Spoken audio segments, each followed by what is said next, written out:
Hello, welcome back. Teh Tarik Hour. Yeah. Hour. The hour of power between Teh Tarik Hour.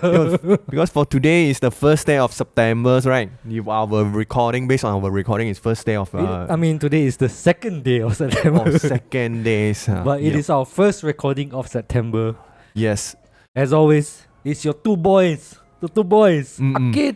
And Azreen. We are back again for another episode. We try to not miss any week. No days off. No week off. Yup. Except for that 1 week when we did miss because we didn't get to record. But last week is because the Merdeka days. Anyone's go Merdeka, the Putrajaya, see the parade I did not go, but I saw the social media. The fireworks, all that is very quite. The Bomber Man. Yeah, Abang Bomber. That's like one of the most popular thing, man. Some of the kids is sleeping at the bomba, right? You mentioned the children's they're doing their flight the things then sleep.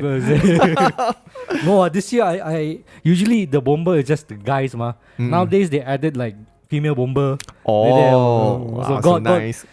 Got a bit for everyone there. The catching eyeballs lah. I saw one video there. The team ride on a motorcycle. Then they open up like a flower one. Oh, okay. They like Kung Fu style one. And all I think, if one person fall down, then he will get everything will. But for this year, right, we actually our celebration at the Merdeka Square. But this year we are doing the Putrajaya, right? Putrajaya, yeah. It seems like people are enjoying it because a lot of people went there, no? I think Putrajaya more nicer. Did you go?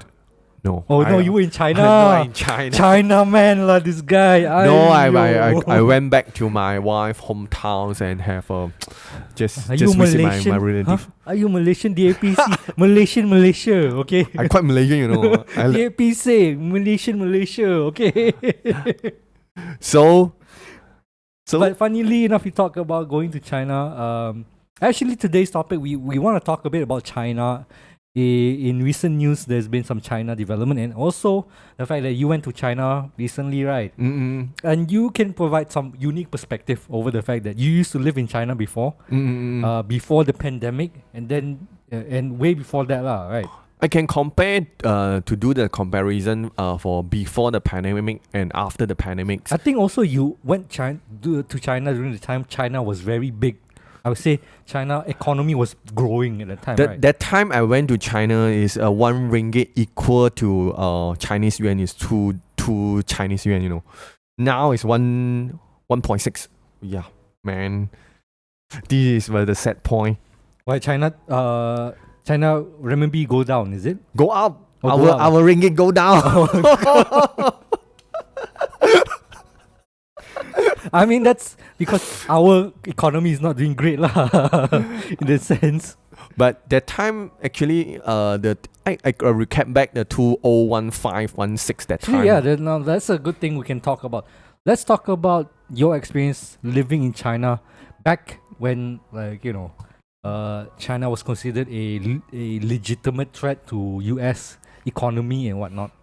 But if for me, I cannot say it's considered as the whole China, because China is quite huge. It got Shanghai, got Beijing. Actually, I'm more in the time in Beijing.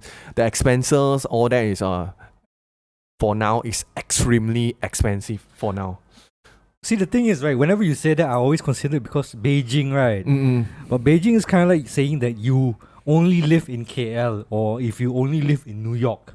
Something like that, right? Or you only live in Tokyo. You don't really get the sense of how the country really is if you just live in that one area, right? For me, it's living in Beijing, but sometimes I travel in some others like Guangzhou, Shanghai, because Guangzhou and Shanghai cannot be compared lah. Some you have to see like a lot of places where we travel in China, but the most expensive place is like. Their call is first class of city, like Beijing, Shanghai, Shenzhen is all these places damn extreme expensive for living costs. These are all like where the economy is focused on, right? Like all the people is like really packed into that area. Yeah, right? yeah. It's even one Beijing's equal to Malaysia's is the populations they have 400 million people. 400 million. Wow. It's a 400 million. Yeah, 400 million. You imagine Malaysia is 314, right? Have you ever been to Jakarta though? Jakarta? No. Why?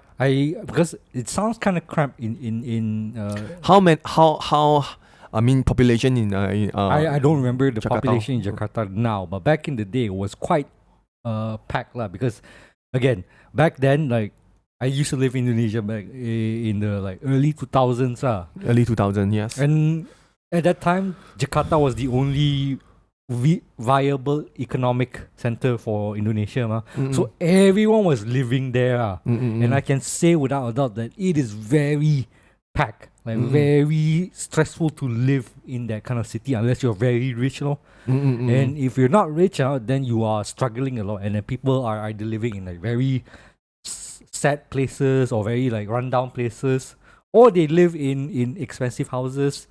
There are middle income, of course, there's always middle income, but it's not as big compared. Like the middle income is quite small compared to Malaysia. Like our middle income is quite big, right? And then the B40 is like a lot smaller, and of course the T20, or not say T20 lah, the 1% is very small in Malaysia, right? But in Indonesia the disparity is much more obvious lah, because there's more B40 than there are M40 . I believe even in Malaysia, if let's say you are earning little, we can survive in Malaysia. The better life we can get in Malaysia. I don't think that's true now lah. Now I don't think as much lah. But seriously, China's if let's say you are lower income, is the life them. Okay, suffer. but suffer where? Like if you say some place like Beijing, yes, I would say it's very hard. Similarly, if you have that kind of level in KL, you're not gonna survive really well. Okay, for living cost, you see, the living cost is okay. I compare with one noodles lah.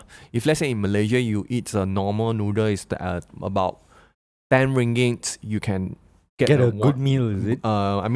Nowadays Malaysia 10 ringgit can get a very wonton meal or something. Is still reasonable, right? I mean, 10 ringgit. It's not really 10 ringgit nowadays, right? Actually, you go to neighborhood coffee shop, you still can get 10 ringgit. But you have to look for it, right? Like you can't simply just go down the street to have a decent meal. Like even if you go what is considered a national pastime, mamak store, rice with chicken and veggie, that's already 10 ringgit already, man. Then you makan and you haven't even drink water. Maggi goreng with mata kebab. Oh, that's probably 10 like ringgit. 10 ringgit. Oh, 10 ringgit. And that's okay. Maybe for other people it's considered still reasonable lah. But if you're a B40, is that considered a cheap meal, or is that like already considered? But seriously, I feel very lucky we are staying. We live in Malaysia.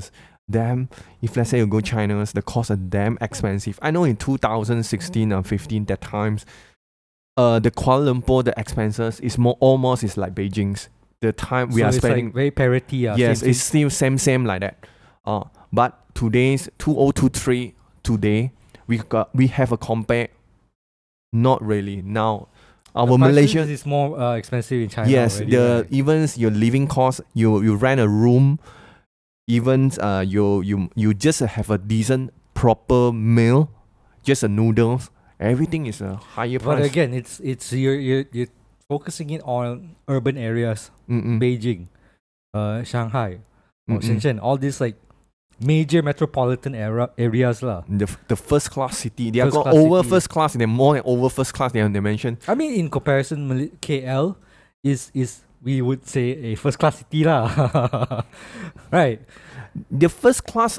Actually, we have to because first class these word terms we can a lot of the directions The first class in they are mentioned, and maybe they have an economy, they are this, they are that. But if let's say for polite, for people civilization, these words it's hard to explain the civilization, the level of civilization. Because the first class city, they are always mentioned but the first civilization, I think Malaysia is better. You Right. mean like society in general, is it? In the Like, general, like yeah, it- still there. But yeah, okay. Like still, like Beijing and all this is more like geared towards in enticing investor, ma. Mm-mm. Like you're a foreign investor, you look at China, then you look at Beijing as a economic center for you to start doing business, establishing all this thing, right? Actually, Beijing is more like, if let's say for our Malaysia side here, like, it's more like Putrajaya area, like, it's more the government things, like government sector. But for Shanghai is the place who are doing economies. They have all the businessmen. So Beijing is more like, Mm. like say a government, government the center lah. government states. lah.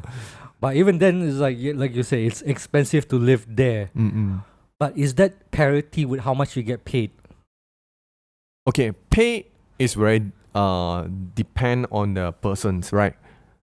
Of But course, it's like If let's say for I get just a very common job in, if let's say for waiter in China, Beijing's, it's more and less is a 3K to 4K, include the accommodation for them for one's waiter. so that means you salary wise you make enough in order to survive living in Beijing, is it?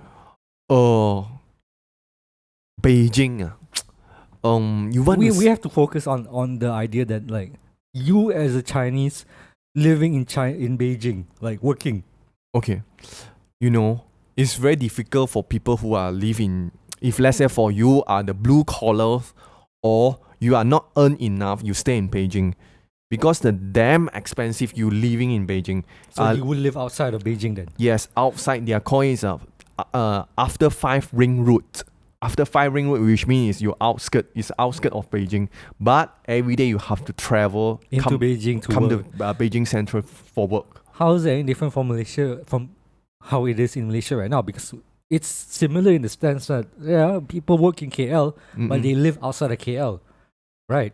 A lot of people nowadays, like, they have homes outside of KL, places like Kajang or Seremban, all this, and work in KL. So I asked the price parity thing because, like, you say Beijing is more expensive compared to Malaysia or KL, but when we consider their purchasing power and their ability to afford there, it's more or less same trajectory like how KL is, right? You have people working in KL, earn enough, but they live outside of KL in order to live a good life basically, right? Same with China in terms of like people work in Beijing, but they live outside of Beijing in order to earn, in order to live a good life basically, right? But that was before, right? Yep. Now, after you come back and then you see the area, is it like more better? Is the worker getting more benefit, or is there more like benefit in terms of like social benefits, like better public transportation and all this? Because I see, I don't know, you see this right on YouTube. There's a lot of white men who go to China and showcase all of China like modern facility, all these things. Like, white guy go to China, shocked by how amazing it is. All Difference, this. ma'am. I know they're just doing propaganda for China. I just want to show off the some people, because they are Guelo, they are white men. They are white men. They have they have the white monkey. the face there. You just show the to face. showcase. It's like, white guy shocked Chinese man with fluent Chinese. So, we as a Malaysian, especially me as Malaysian, you look like a Chinese. I'm not look like a foreigner. Jaded, is it? It's like no bother, is it? No But one. like no, it's like they do this video and they showcase like China's improvement in terms of infrastructure. The train that goes across building, or the shopping mall that's humongous and all this thing, right? And then you come in and then you say, well, but like the working class people there is still struggling, right? Okay, I mentioned I'm saying is the pro is good thing for China. The infrastructure, all the these things, technology is very advanced nowadays in China. like no one uses cash, right? Yes, cashless. Even you can see on the roads a lot of the EV electrical vehicles. Some electrical vehicles are without the man to drive. Or without that level already. I mean, I know they have the walkway. You crossing road, right? If you don't walk on the zebra line there, there's a camera that take a picture of you and show on the screen, say, "Oh, this guy." Oh no, is that happen? but this round I go back. It's really they have changed a lot for those petrol public transport become a electrical More towards EV, right? public transport. Yes, That was one of the more through the EV lah. main focus for China development, right? I remember like one of their big goals is to really push for electric powered. Yeah, then the I mean the technology for them for China's is them advanced. For the other thing is like now the people in China is more polite compared with those old times lah. Yeah, serious. They are really like not like last time so like rule or what. But now I feel like they are more polite. You think that's could be because of globalization, like wanting to attract more people to come to China, so that people pump money into China and everything like that, becoming more global. I don't think that the one is a very affected issues lah, because now really you don't think like because like they want to build up BRICS, the Brazil, Russia, India, China, and all this like to really come together as a continent against the US. The one is a government issues ma. I mean, but for us, because I believe because we are more the 30 years old plus and 40 years old plus, this group of people, they are more educated. The way they speak in Chinese or whatever language, they are also more open, because not like those old people, like old time people, the Chinese. I don't know how many old time people are still around in China at this point. Still a lot, is it? Still a lot lah. Still. I mean, I would assume they will be forcibly retired at that point. More educated people, more civilizations. Yeah, this I can feel the China is become different. So do you feel like the society in China now is remarkably better compared to when you were back in the day? You mean society? Society in the social world, like the Chinese people, are they more happier in the sense of the word? After the pandemic, I can see a lot of shop loss and I mean the physical business in the even some place a lot of closed down. You can feel the economy there. The economy is going down. So economy wise, you think China is yes. I mean, there are indications of China economy not doing as well.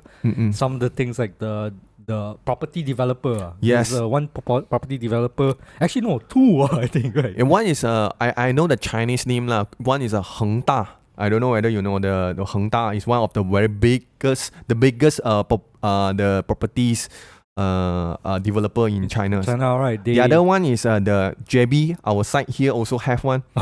The one is the one they built the man-made islands. Oh, man-made island. Then in just so top two of China's biggest developers, private developers, if I'm not mistaken, right? They're not government owned. Not government right? owned, yes, private. And they went bankrupt. Yes. They defaulted on loan or something like that, right? Yep. So basically, the two biggest developers in China could not make payment for their loans and stuff like that, and they had to ask Chinese government to help them out or something like that, right? Yeah, because this one has affected the entire China. It's like, I think it's the last 20 early Japan, also in the economy, the property, they are going down also. I time think in the Japan. that's what happened when you become too greedy, lor. It's easy to say, because if I'm not mistaken, Japan also greedy that time.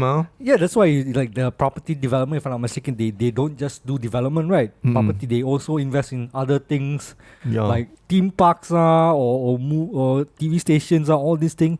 They invest so many because they thought China economy will never stop.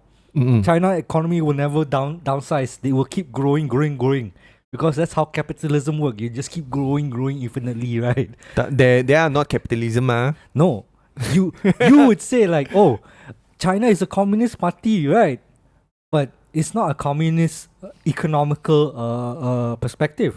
They're still working under capitalist economy. Because if this was purely communism and purely socialism, the government would have put regulation on the property developer way before this ever happened. What happened is they didn't put any regulation. They just let the property people just take as much money, loan as much money, and build, but never come to pay them Because by the time people need to pay for something, no one can afford to buy all the property and all because it's all too expensive. So people always say like, oh, communists never work, communism never work. But I ask you this, if not for China, right, we would still have so many people who are in poverty in China, because of China growth. A lot of people were able to come out of poverty in China, isn't it? How did China become the second most powerful global economy? Is that because of capitalism or is that because of communism? Capitalism. Then why is it the good is capitalism but the bad is communism?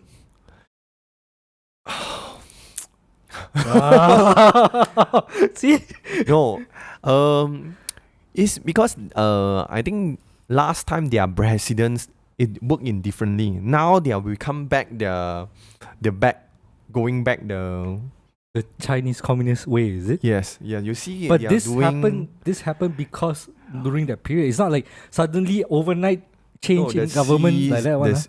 I think it's the current presidents they are trying to Xi Jinping, you want to take down our beloved Xi, beloved President Xi, You know how many years he become the president? Actually, for the Chinese government's regulations the president cannot be more than 2 terms, right? More than 2 terms. But he changed that, Yeah.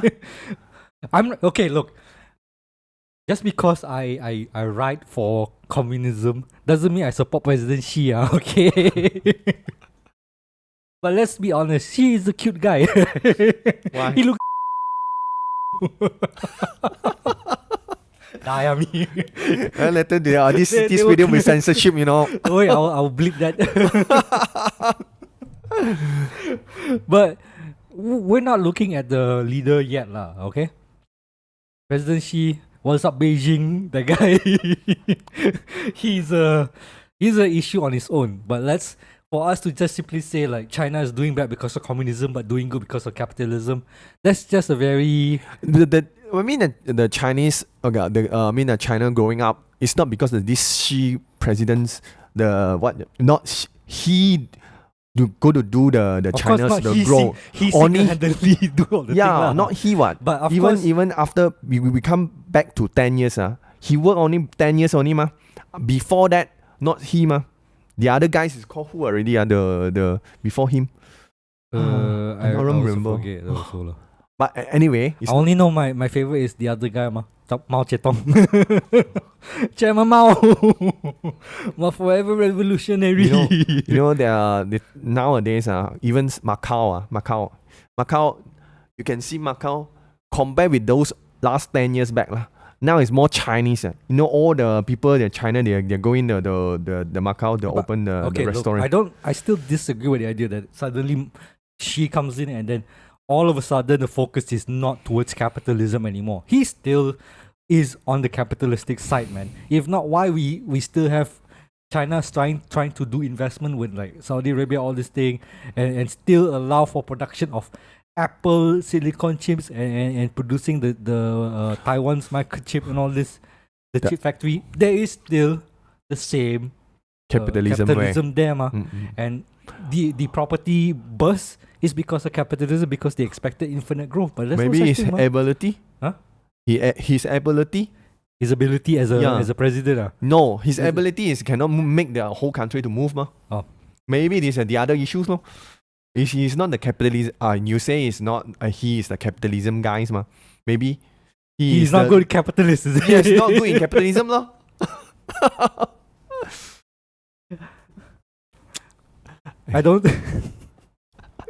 I don't think like you can say he's not a good capitalist because of the fact that China is still one of the most powerful global economic superpower here. If he's really that bad, right? Other countries would have overtaken him by long already, right? The wind. They try to. They love honey. He love honey, but don't know how to look for the honey. Or where's the bee? Where's the honey? Pretty sure he has all the honey he need already, bro. He's a man that controls The honey only the people feed him the honey. But he controls the honey, ma. So I mean, okay, we were going to the weeds of China political. The suffer is the bee. The suffer is the bee. That's always the thing, lah. People always the suffer. But I mean, okay, like, seem like you're very anti-China. You. I'm not saying I'm anti-China. I'm some part, of course lah. You should not say Every yeah. Sorry, my phone. Because every country also will have in the pro and con. I'm saying even in Malaysia, we also got the good thing in Malaysia and the bad thing in Malaysia. We have to accept lah. If let's say you are living in China, of course lah. There is good, there is bad lah. I mean, yeah. It's not black and white. There's never the issue is never black and white. It's not you can just simply say, oh, communism bad or capitalism good or vice versa. There needs to be a way to understand, the balance of it lah. Even though I don't want to be a centrist about it lah. I think like pure capitalism at this point is too much already lah. But that's a different matter lah. Let's get back to the fact that you went to China in 2023 after a pandemic, right? And you say like in terms of technology wise, it's better. But socially, is it better? You only said that people are nicer. But are people living better compared to last time? You would say? Like, did you even manage to really get a sense of the people living there? Because you see the economy going down, the shops the people is very hardly to get a job. Right. You hardly to get a job, then the people are suffer. It's not saying only the entire country is like not like last time is so active. Even you go some places are very crowded now, not really very crowded. Less people. You can see the economy is not like last time is so crowded. The people who are got the purchasing power so high. You compare with, but their purchasing power is still high compared to Malaysia, of course. But if let's say compared to before pandemics, yes, they are weak. There's a slowdown. Slowdown, yes. In economy in China. Yes. But if let's say they can go back to the last time, like maybe they have some times to recover. I don't know. Maybe they are 1 or 2 years to recover. But again, I don't think that China is able to reach the heights that it used to be at this point, because it's after something like the pandemic, it's not easy for you to bounce back economically wise, right? And the fact that China is now trying to establish all this partnership with other countries in order to strengthen its power, it shows that they can't rely purely on China being the closed Pandora or something like that anymore. They need to be open, right? Now I think they want to close their gate again. Not again. I don't know. I'm not.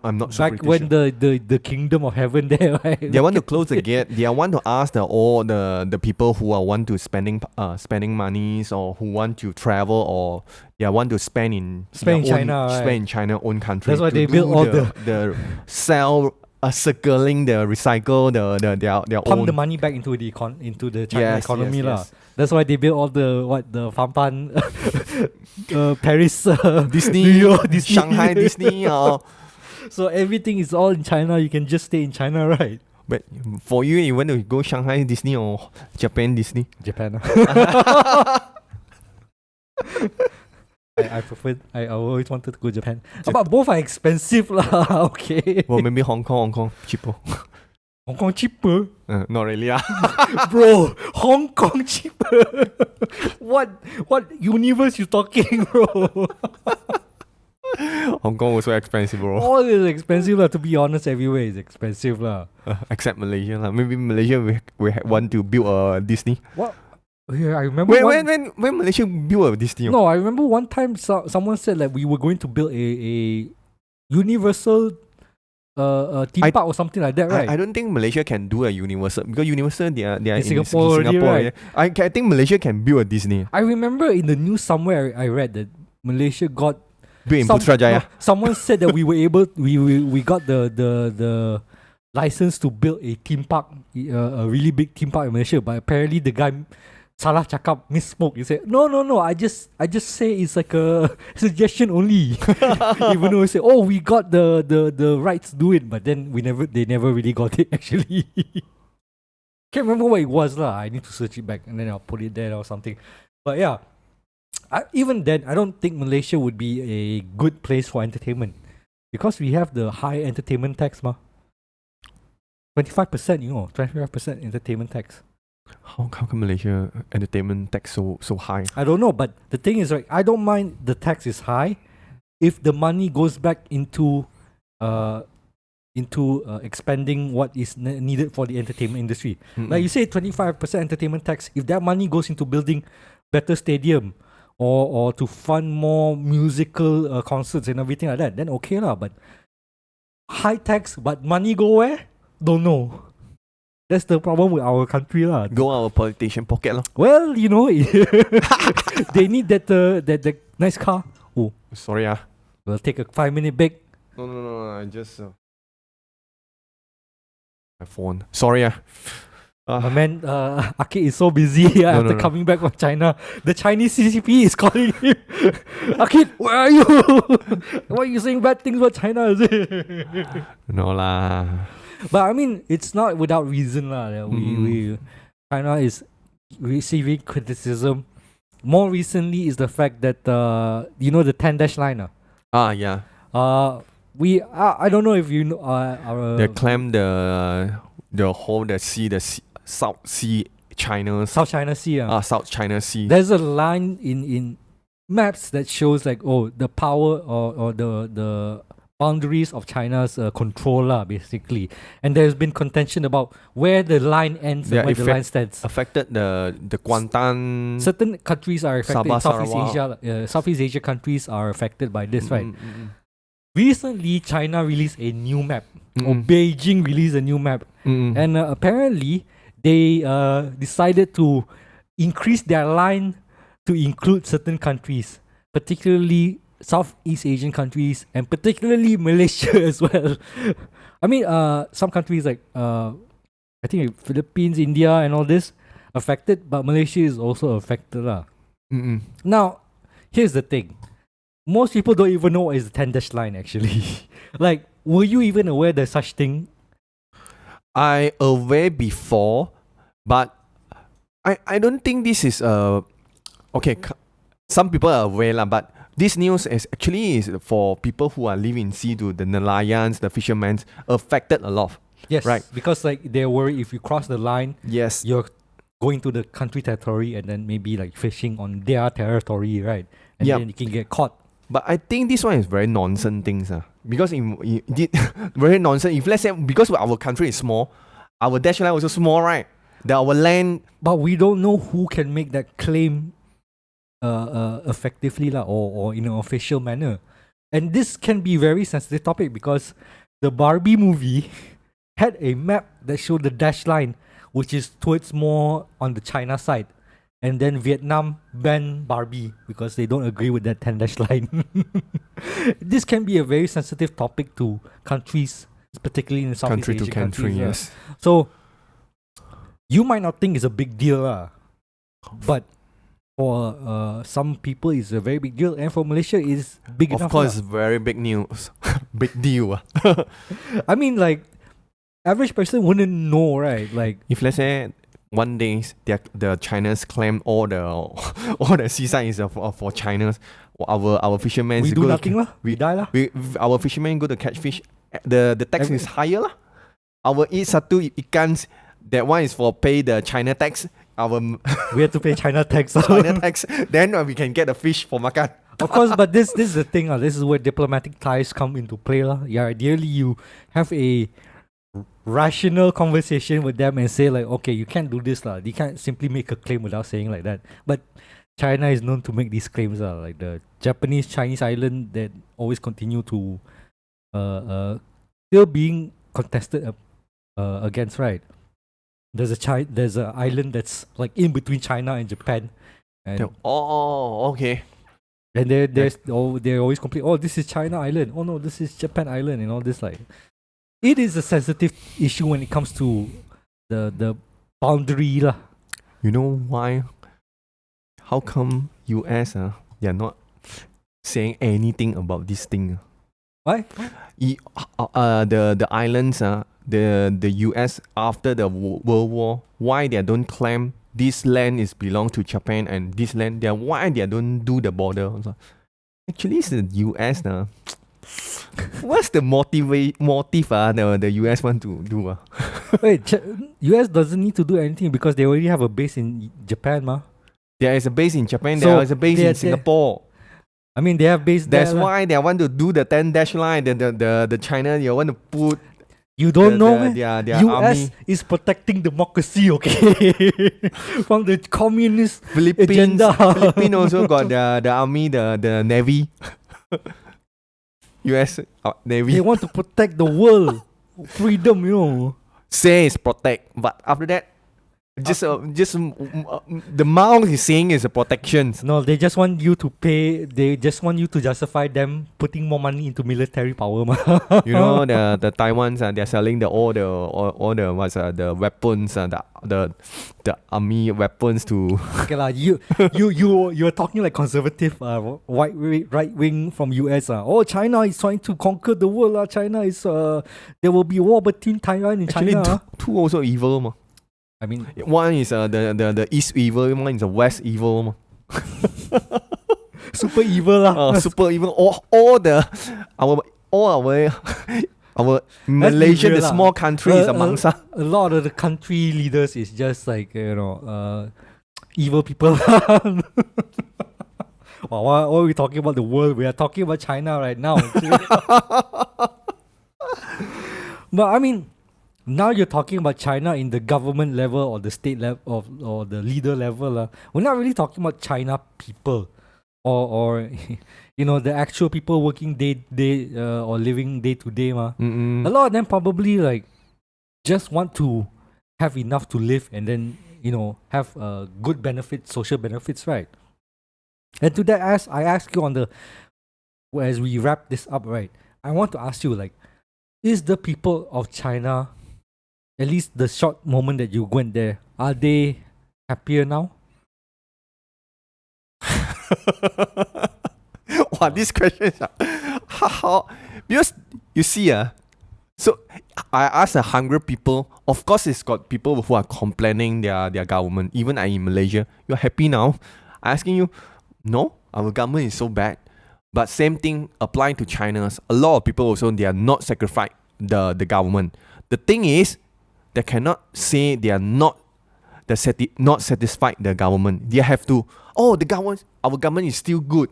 You can see the banner, all the banner, the red color banner, civilization. What you call that? It's a polite, be polite. All these things. The people who are lack this kind of thing, they want to put as a sign. The same thing. I find that always very funny, the dichotomy or the two differences between Chinese people.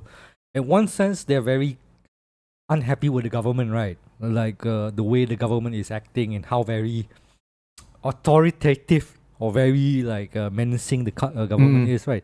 But at the same point, they are so strong to defend China and then China's pride. Like, I do believe if you talk to Chinese people, they would still say, China is one of the best country for the Chinese people, right? So it's like, I don't know. I just very neutral people. I'm not saying the bad of the China. Also, I'm not saying good in the people in China, right? I in between. If let's say I buy I buy some products, they have a pro and con. You allow me say, this phone is pro because the technology is so good, the button is good, the screen is good. But the bad thing is maybe the battery life is so weak or whatever. But in China, you want to say, you are good. You cannot say, this one is not good. The battery is the battery life is not good. You cannot say like that. They're not allowed you say. That's just branding, bro. I'm not allowed you say I'm not good. You have to say I'm good. The battery, I want to make this battery life shorter is for your good. But that's you're talking about freedom of speech kind of thing, right? Yes, this is one thing. But it's not like we never had that before. We had that kind of level of control over speech as well. No, this one is very, very, very serious. Even NSA, man. you come back to you come back to the Hong Kong things. The Hong Kong, you see now Hong Kong is they're already silent mode.